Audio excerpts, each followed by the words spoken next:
Monsieur Smalto Chaba, bonsoir et bienvenue à vous. Bonsoir Madame Arlette. Je rappelle justement Merci. que vous êtes cadre de l'UDPS. Effectivement, je suis cadre de l'UDPS et je suis le communicateur chef de l'État attitré.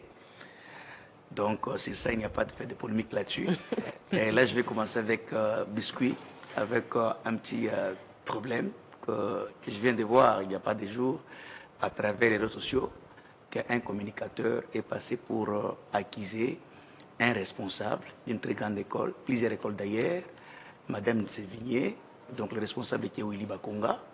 Donc le communicateur est passé, il a jeté en pâture concernant les comportements de cette école en disant les responsables chassent les enfants d'une manière là, illégale, de 16 ans, afin que lui puisse bénéficier des petites filles à qui il doit nécessairement courir derrière eux. Les faveurs sexuelles. Oui, effectivement.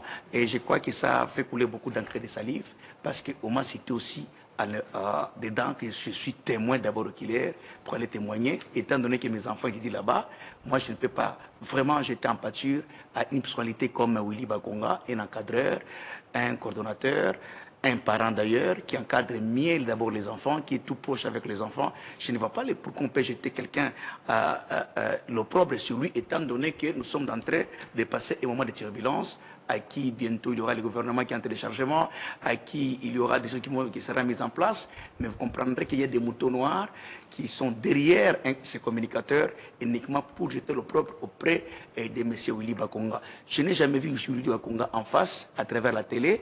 Moi, je parle pourquoi? Parce que mes enfants étudient là-bas. C'est la raison pour laquelle moi, je veux simplement dire que non, Willy Bakonga aussi a ses ennemis qui ne veulent pas voir Willy Bakonga s'approcher dans les camps du président de la République à qui on peut se jeter à tout moment les coups de bâton. Donc, je vais tout simplement éclaircir que non, cette histoire, cette information, c'est purement erroné. Ce n'est pas fondé sur la rationalité. C'est une personne qui est passée aussi parce que son fils a été chassé depuis au mois de janvier. Mais après, il soulève ses problèmes. Donc, il y a un mouton noir qui est derrière notre frère pour s'appeler l'honneur, pourquoi pas la personnalité et la dignité de M. Willy Bakonga. Justement, on vient avec cette question de la coordination. Oui.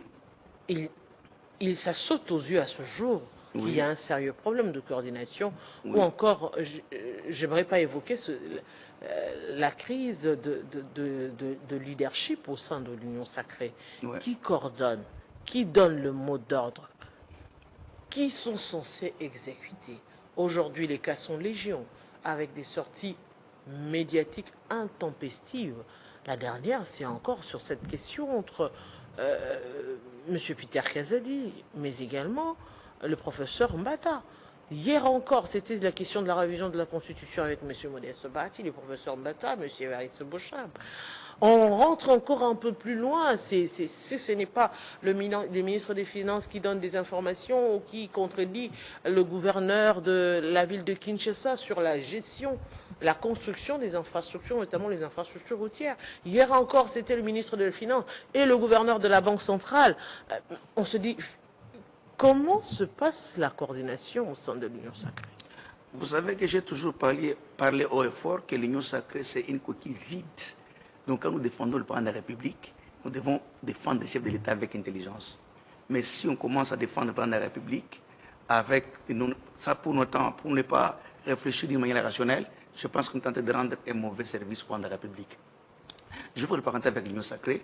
L'Union sacrée chapeautée, à l'époque, c'était le secrétaire permanent lui-même, Bata, il était, je crois, il était au nombre de 4, avec 3 vice-présidents qui étaient Kabouya, Victor Kamere, et puis Batul Kwebo. Vous constaterez que par quelle magie, automatiquement, dans l'Union sacrée, il y a au moins plus de 40 présidiums.